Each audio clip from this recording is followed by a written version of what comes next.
Welcome my students. In today's video we have discussed about the refraction, and in today's video we are going to describe about the refractive index. Then let's see what is refractive index.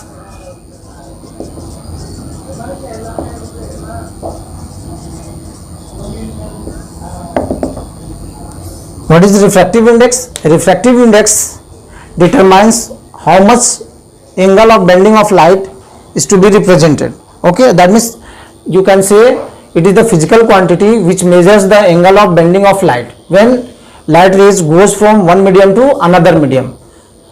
That means we can also say refractive index represents how much speed of light will be changes when it goes from one medium to another medium.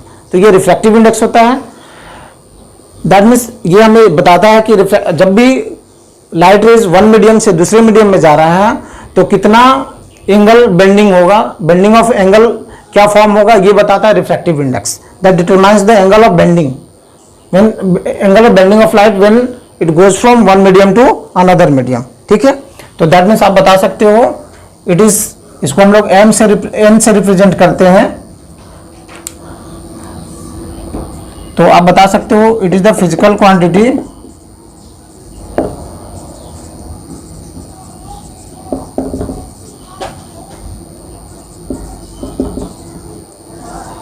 which determines the angle of bending of light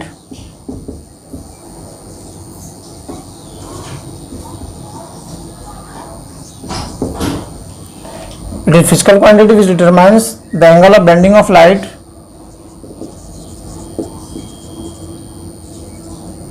when it goes from one medium to another medium.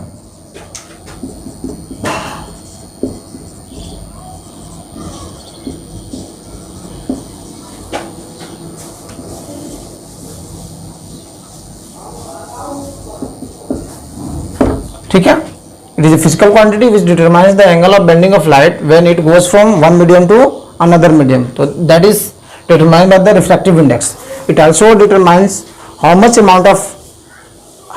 speed of light is to be changes when ray of light goes from one medium to another medium. ठीक है, तो आप बता सकते हैं refractive index also determines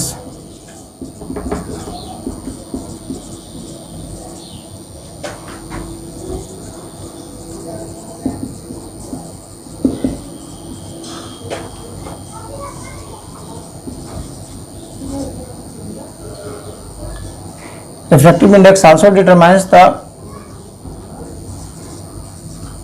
how much speed of light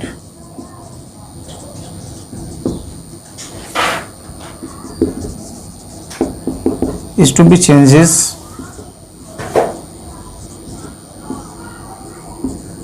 when it goes from one medium to another medium, when it travels from one medium to another medium.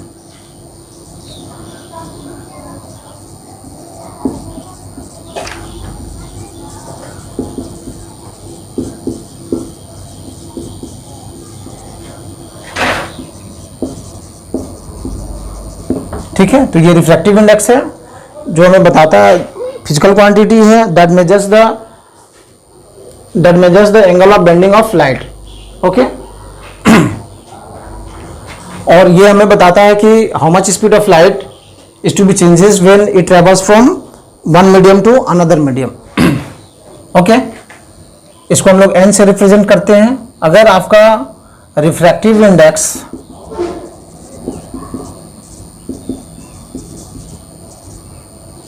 का डिनोशन दिया रहेगा N21. ओके, तो दैट मीन्स इसको हम लोग right करेंगे N21, read करेंगे refractive index of second medium with respect to first medium. क्या रीड करोगे इसको? रिफ्रैक्टिव इंडेक्स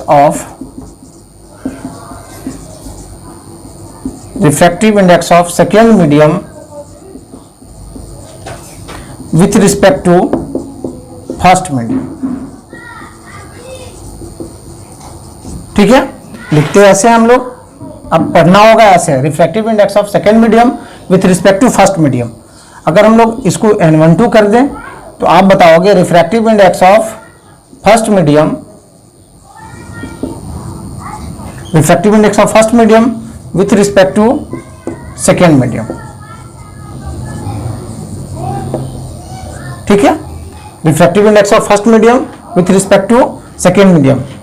किसी किसी बुक में जो है वो मिलेगा यहाँ ऐसे लिखा हुआ, तो ये हुआ refractive index of second medium with respect to first medium. अगर ऐसे लिखा हुआ आपको मिल गया तो आप बताओगे refractive index of first medium with respect to second medium. Clear है? तो ये इसका नोटेशन है कि आप लोग इसको कैसे राइट करोगे, कैसे रीड करोगे। तो N21 अगर लिखा हुआ तो आप बताओगे refractive index of second medium with respect to first medium, ये टेल्स कर रहा है। और N12 लिखा हुआ तो आप बताओगे refractive index of first medium with respect to the second medium. Okay, and इसका डिनोशन हो गया। और इसको डिफाइन करते हो आप, it is defined as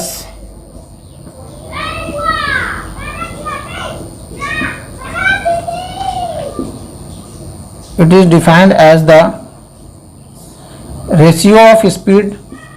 ratio of speed of light in two medium, speed of light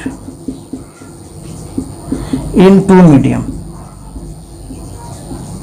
ठीक है, जो रिफ्रैक्टिव इंडेक्स होता है उसको हम लोग वो किसी भी दो मीडियम में स्पीड ऑफ लाइट के स्पीड का रेशियो है, तो इसलिए इसके पास कोई यूनिट नहीं होता है। ठीक है, तो आप बता सकते हो refractive index has no unit.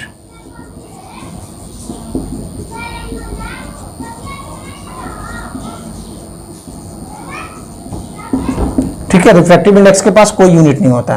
तो आपने बताया कि जैसे अगर हम लोग N21 लिख रहे हैं तो N21 का मतलब होता है रिफ्रैक्टिव इंडेक्स ऑफ, ये हम बताया कि refractive index of second medium with respect to first medium, और that is just equal to the speed of light in first medium, speed of light in first medium to the speed of light in second medium.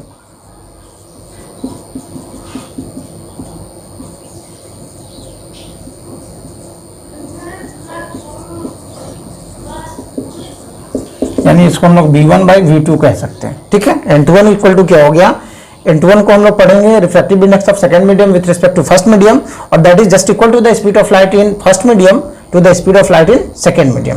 तो N21 can be written as a V1/V2। तो N21 equal to आपको मिल गया V1/V2। Okay, चलो next हम लोग देखते हैं। तो ये आपका रिफ्रैक्टिव इंडेक्स हम लोग देख रहे हैं। रिफ्रैक्टिव इंडेक्स को हम लोग N21 से डिनोट करेंगे, तो रीड करेंगे refractive index of second medium with respect to first medium. बहुत सारे बच्चों को कंफ्यूजन होता है इसको रीड करने में ही, तो आपको ध्यान देना है इस चीज पे। ठीक है, N12 अगर लिखा हुआ है तो आप बताओगे refractive index of first medium with respect to second medium. Okay,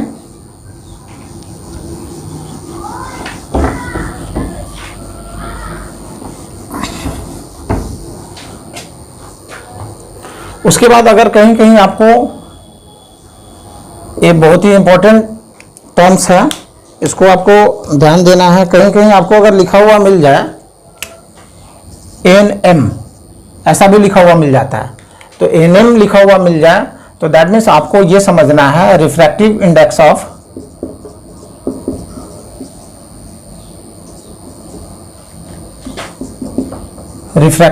of medium with respect to vacuum.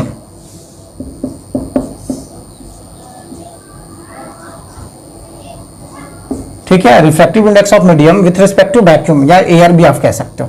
ठीक है, दैट मीन्स अगर Ng लिखा हुआ है तो Ng का कहने का मतलब हुआ, यहां पे तो ग्लास दिख रहा है लेकिन यहां पे एयर साइलेंट है। ठीक है, तो दैट मीन्स हम लोग इसको रीड करेंगे कि refractive index of glass with respect to air या with respect to vacuum.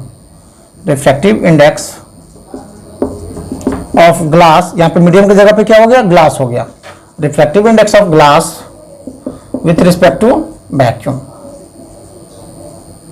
Okay, इसको ये करना है, तो यहां पे समझ जाना है कि ए साइलेंट रहता है। ठीक है, अगर W लिखा हुआ है तो आप बताओगे refractive index of water with respect to vacuum. Okay, अब जो रिफ्रैक्टिव इंडेक्स होता है वो दो टाइप्स का हम लोग लेके चलते हैं। एक को हम लोग कहते हैं absolute refractive index, absolute refractive index.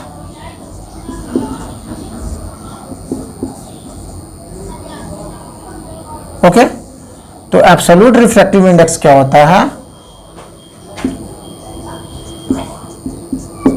It is defined as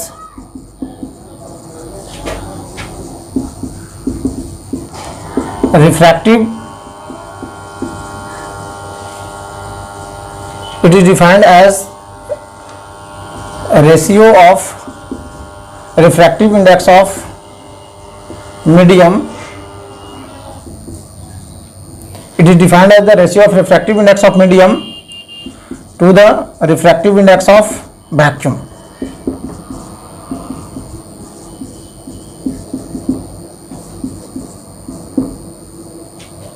absolute refractive index होता है, it is the ratio of refractive index of medium to the refractive index of vacuum. ठीक है, तो दैट मीन्स कोई भी रिफ्रैक्टिव इंडेक्स है किसी भी मीडियम का, अगर वो वैक्यूम के रिस्पेक्ट में हो तो उसको हम लोग बोलेंगे refractive index, absolute refractive index. That means अगर हम लोग यहाँ पे दिखा रहे हैं NGA, ए को यहाँ पे हम लोग दिखा रहे हैं, बेसिकली ये साइलेंट रहता है, तो ये हो गया आपका refractive index of glass with respect to air.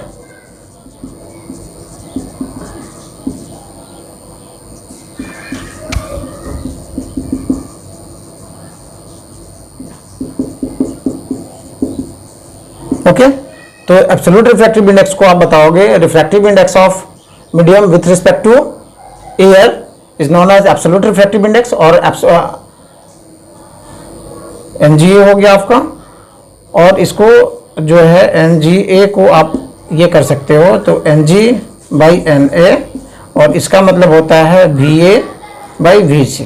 ठीक है, VA को कभी कभी C भी लिखा हुआ आपको मिलेगा, तो C/VC ये आप बता सकते हो। ठीक है, तो रिफ्रैक्टिव इंडेक्स जो है इसका absolute refractive index defined as the ratio of refractive index of medium to the refractive index of vacuum. और एब्सोल्यूट रिफ्रैक्टिव इंडेक्स जो होता है that is always greater than 1। Absolute refractive index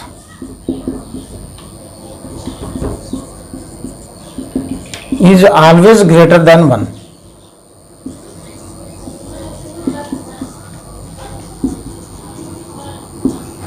क्यों? क्योंकि speed of light जो होता है that is always greater than the speed of light in any medium. Okay, तो इसलिए एब्सोल्यूट रिफ्रैक्टिव इंडेक्स जो होता है वो हमेशा 1 से बड़ा होता है। उसके बाद हम लोग बात करते हैं रिलेटिव रिफ्रैक्टिव इंडेक्स।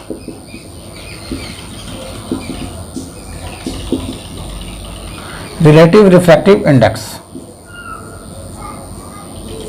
ओके, तो आप बता सकते हो it is defined as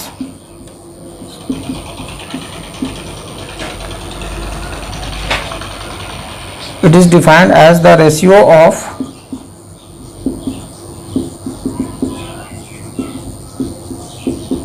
refractive indices of any two media।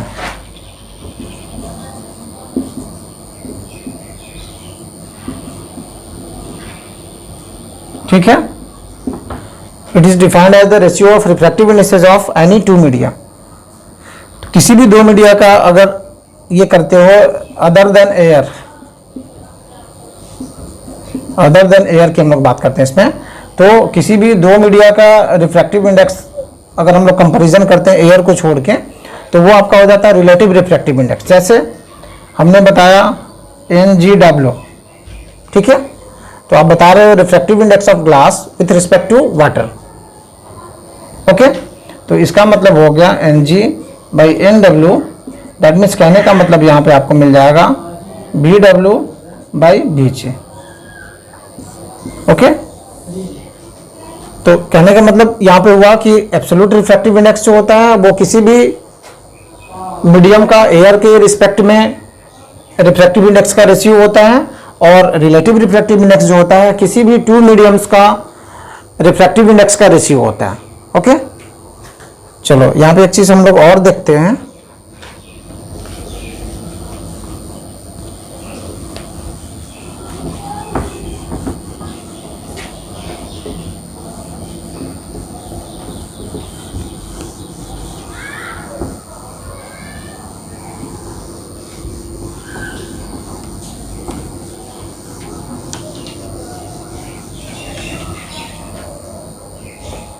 अब जैसे हमने बताया कि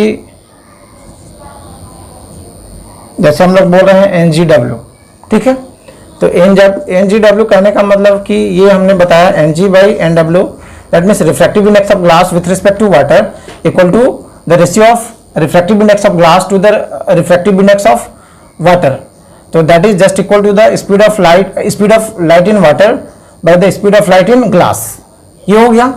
अगर इसी को हम लोग रेसिप्रोकल कर लेते हैं, मतलब उल्टा कर देते हैं, अब हमने बताया कि refractive index of water with respect to glass, that means refractive index of water by the refractive index of glass, that is just equal to the speed of light in glass by speed of light in water, okay. अगर हम लोग इन दोनों को multiply करते हैं, अगर NGW multiplied with the NWG, ठीक है, refractive index of glass with respect to water just multiplied by the refractive index of water with respect to glass, that means speed of light in water by the speed of light in glass into, यहाँ पे आपने mistake किया है, VW होगा, तो VW bye VG, और इसके जगह पे हम लोग जस्ट लिखेंगे NWG जो आपका है refractive index of water with respect to glass is just equal to the speed of light in glass by the speed of light in water. VG is cancelled with the VG, VW is cancelled with the VW. Here we get 1. That means refractive index of glass with respect to water is just equal to the 1 by of refractive index of water with respect to glass. कहने का मतलब conclusion आपका ये है कि refractive index of second medium with respect to first medium is just reciprocal of refractive index of first medium with respect to second medium. Okay, यहां से ये आपको माइंड में रखना है, न्यूमेरिकल्स में बहुत काम आएगा ये। अभी हम लोग न्यूमेरिकल सोल्व करेंगे रिफ्रैक्टिव इंडेक्स का, तो ये टर्म्स जो होता है बहुत यूजफुल होता है आपके लिए, समझने में भी इजी है, आप आराम से समझ सकते हो, कोई दिक्कत नहीं है। जैसे यहाँ पे हमने ग्लास वाटर का लिया था, तो अगर जनरली हम लोग बात करें, अगर कोई मीडियम का हम लोग बात नहीं करते हैं, second medium with respect to first medium की बात करते हैं, कोई भी मीडियम यहाँ पे हो सकता है आपका, तो दैट मीन्स जनरल वे में हम लोग इसको राइट डाउन कर सकते हैं और N21 इक्वल टू 1/N12 और रीड कर सकते हैं refractive index of second medium with respect to first medium is just equal to the reciprocal of refractive index of first medium with respect to second medium. Okay, next हम लोग discuss करते हैं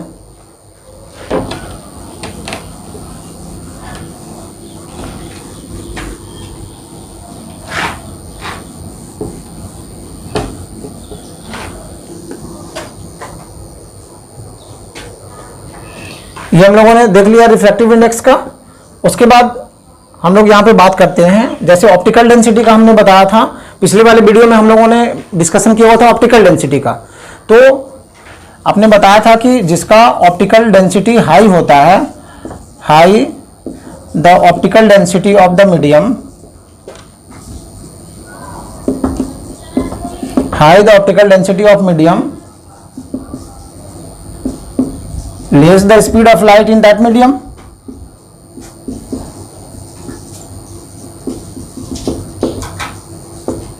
less the speed of light in that medium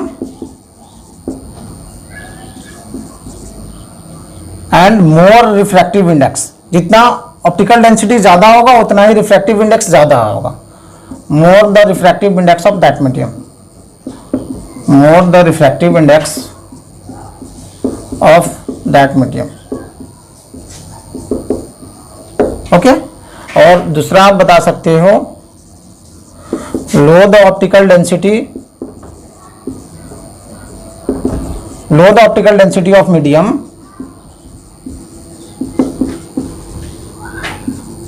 high the speed of light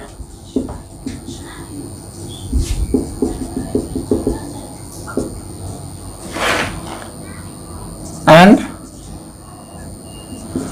less the refractive index of that medium।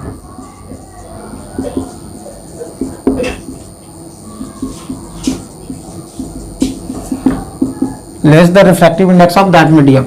ये सब जो terms हैं बहुत ही important terms हैं। आपने क्या बताया अभी कि जिस मीडियम का ऑप्टिकल डेंसिटी हाई होता है उस मीडियम में स्पीड ऑफ लाइट जो होता है वो लेस होता है, लेकिन जिस मीडियम का ऑप्टिकल डेंसिटी हाई होता है तो उसका रिफ्रैक्टिव इंडेक्स ज्यादा होता है।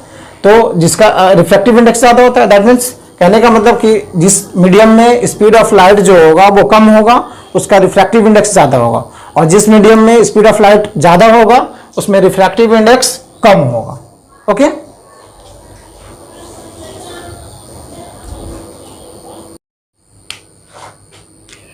तो ये रिफ्रैक्टिव इंडेक्स हो गया। हम लोग कुछ मीडियम का रिफ्रैक्टिव इंडेक्स देख लेते हैं। ओके, ये यहाँ पे कुछ मीडियम गिवन है जिसका रिफ्रैक्टिव इंडेक्स जो इंपॉर्टेंट है वो हम बता दे रहे हैं आप लोगों को। ठीक है, तो सबसे पहले हम लोग बात करते हैं एयर का। तो एयर का रिफ्रैक्टिव इंडेक्स होता है 1.003। उसके बाद हम लोग बात करते हैं वाटर का। तो वाटर का रिफ्रैक्टिव इंडेक्स होता है 1.33। उसके बाद हम लोग बात करते हैं क्राउन ग्लास का। क्राउन ग्लास का रिफ्रैक्टिव इंडेक्स होता है 1.44। उसके बाद हम लोग बात करते हैं फ्लिंट ग्लास का। इसका रिफ्रैक्टिव इंडेक्स होता है 1.52। उसके बाद हम लोग बात करते हैं केरोसिन का। केरोसिन जो होता है उसका रिफ्रैक्टिव इंडेक्स होता है 1.65। उसके बाद हम लोग बात करते हैं डायमंड। डायमंड का रिफ्रैक्टिव इंडेक्स सबसे ज़्यादा होता है, दैट इज 2.42। ओके, तो यहाँ पे कुछ मीडियम के रिफ्रैक्टिव इंडेक्स हैं जो आपको ध्यान देना है। ठीक है, चलो नेक्स्ट हम लोग बात करते हैं रिफ्रैक्टिव इंडेक्स और बेंडिंग ऑफ लाइट को थोड़ा सा कोरिलेट करते हैं।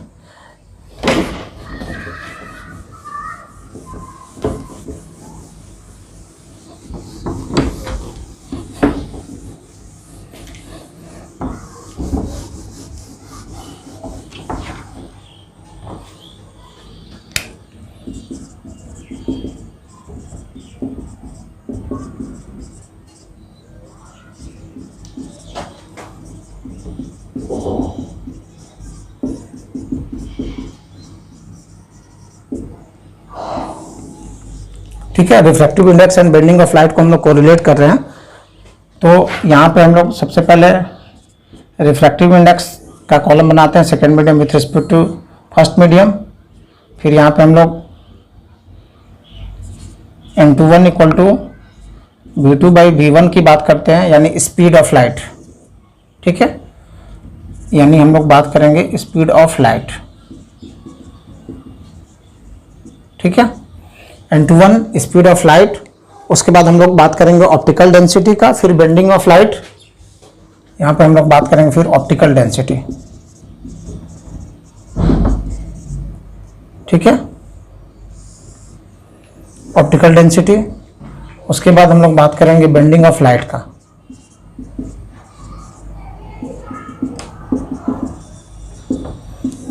उसके बाद हम लोग यहाँ पे लास्ट में रिमार्क्स डाल लेते हैं। ठीक है, तो N21 की बात कर रहे हैं तो सबसे पहले हम लोग बात करते हैं N21 जब 1 से बड़ा होगा। ठीक है, रिफ्रैक्टिव इंडेक्स जो है अगर 1 से बड़ा होगा तो that means speed of light in first medium is greater than the speed of light in second medium. ठीक है, speed of light in first medium is greater than the speed of light in second medium. तो optical density जो होगा, तो आपको पता ही है कि स्पीड ऑफ लाइट जिसमें अधिक होगा उसका ऑप्टिकल डेंसिटी कम होगा, और स्पीड ऑफ लाइट जिसमें कम होगा उसका ऑप्टिकल डेंसिटी ज़्यादा होगा। तो optical density of first medium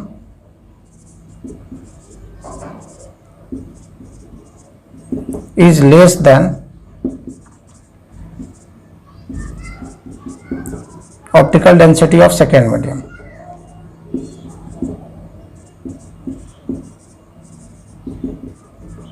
इतना समझ में आ गया? अगर यहाँ पे रिफ्रैक्टिव इंडेक्स 1 से बड़ा है तो दैट मीन्स कहने का मतलब हुआ कि स्पीड ऑफ लाइट जो होगा वो बड़ा होगा। ठीक है, और ऑप्टिकल डेंसिटी की बात करेंगे तो optical density of first medium जो होगा वो लेस होगा than the optical density of second medium. कहने का मतलब ये होगा कि मीडियम जो फर्स्ट है, ठीक है, मीडियम जो फर्स्ट है वो ऑप्टिकली रेयर मीडियम होगा। मीडियम फर्स्ट जो होगा वो ऑप्टिकली रेयर मीडियम होगा, और मीडियम सेकेंड जो होगा वो ऑप्टिकली डेंसर मीडियम होगा।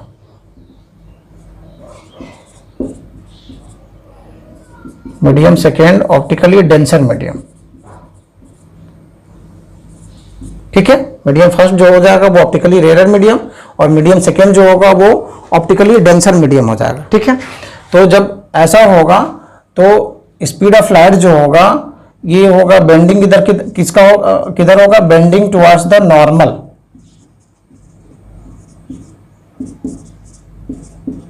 बेंडिंग टुवर्ड्स द नॉर्मल ये होगा। एक बार फिर से आप कंक्लूड कर लो, जब रिफ्रैक्टिव इंडेक्स ग्रेटर देन मतलब n2 ग्रेटर देन 1 होगा तो on that time v1 is greater than v2, और उस समय मीडियम फर्स्ट जो होगा ऑप्टिकली रेयर मीडियम होगा, मीडियम सेकंड जो होगा ऑप्टिकली डेंसर होगा, और बेंडिंग ऑफ लाइट जो होगा वो बेंडिंग टुवर्ड्स द नॉर्मल होगा, ठीक है। तो जितना ज्यादा रिफ्रैक्टिव इंडेक्स का वैल्यू होगा, ठीक है, तो यहां पे आप रिमार्क्स डालोगे, more the value of refractive index, more the value of refractive index,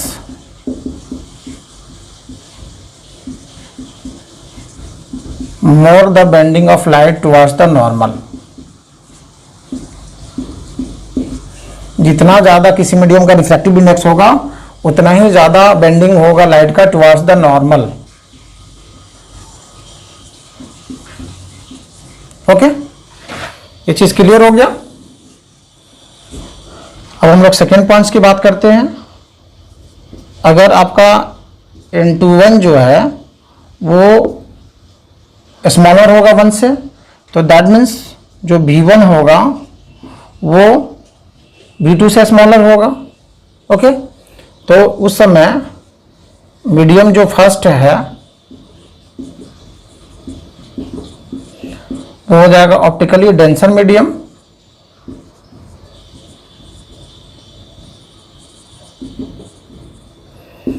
and medium second जो होगा वो ऑप्टिकली रेयर मीडियम हो जाएगा, ठीक है, क्लियर है। जब n21 इज लेस देन 1 होगा तो on the time v1 is less than v2, that means हम लोग कह सकते हैं v2 is greater than v1। तो उस समय जो मीडियम फर्स्ट है that is optically denser then the second medium, that means medium first optically denser हो जाएगा, मीडियम सेकेंड जो हो जाएगा वो ऑप्टिकली रेयर मीडियम होगा। और इसमें जो लाइट्स का बेंडिंग होगा तो ये bending away from the normal हो जाएगा, bending away from normal.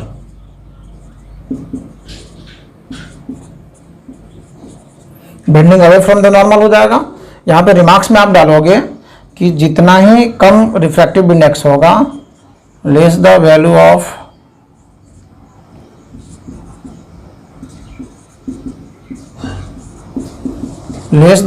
refractive index,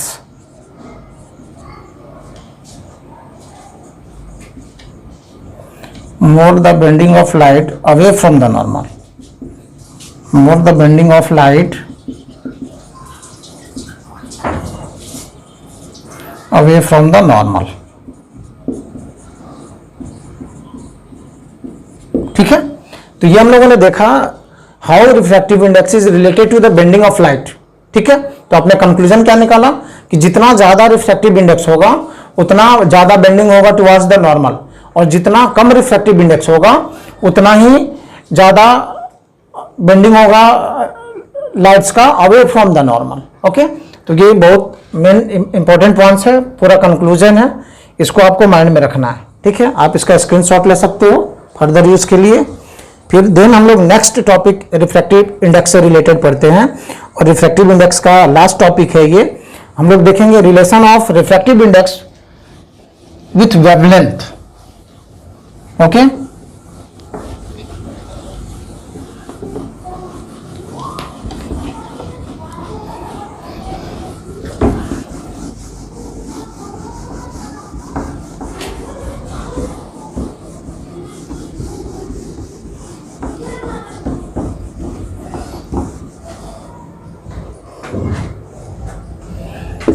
अब हम लोग देख रहे हैं relation of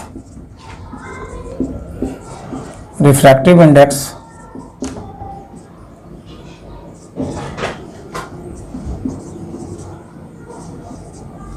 and wavelength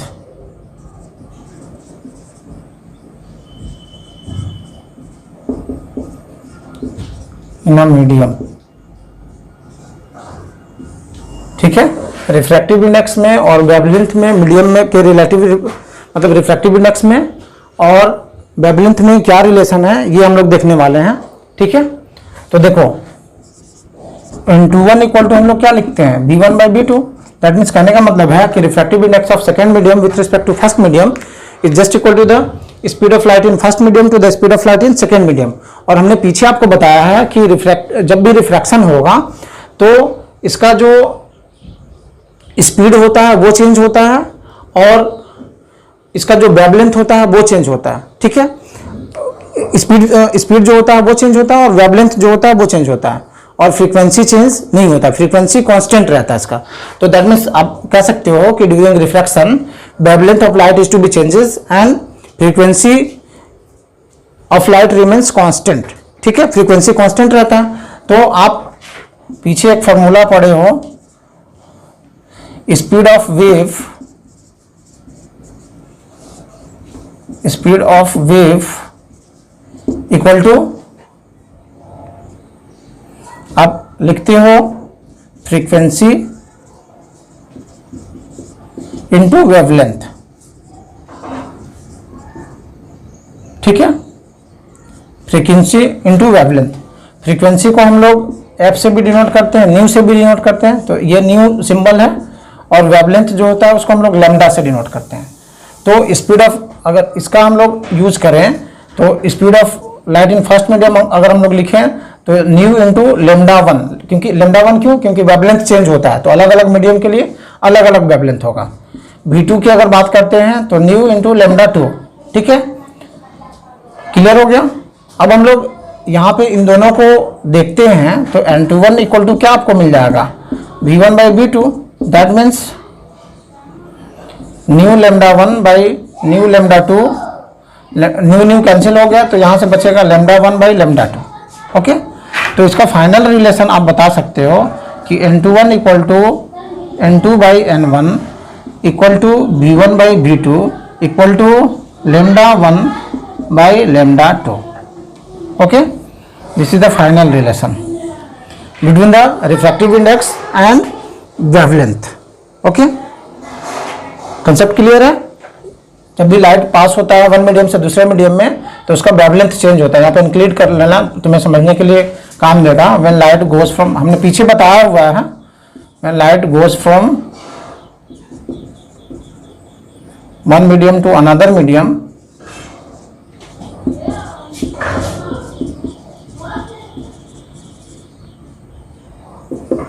its wavelength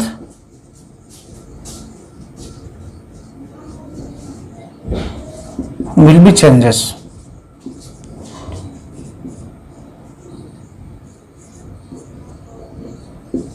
okay, तो ये है लास्ट टॉपिक रिफ्रैक्टिव इंडेक्स का।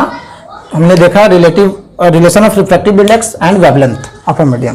तो आज के वीडियो में हम लोगों ने देखा what is refractive index, how refractive index is related with the optical density, how refractive index is related with the speed of light, and how refractive index is related with the bending of light, and finally we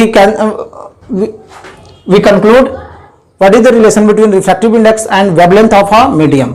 Okay, this is the last topic for today's video. In next video we meet again at the next topic.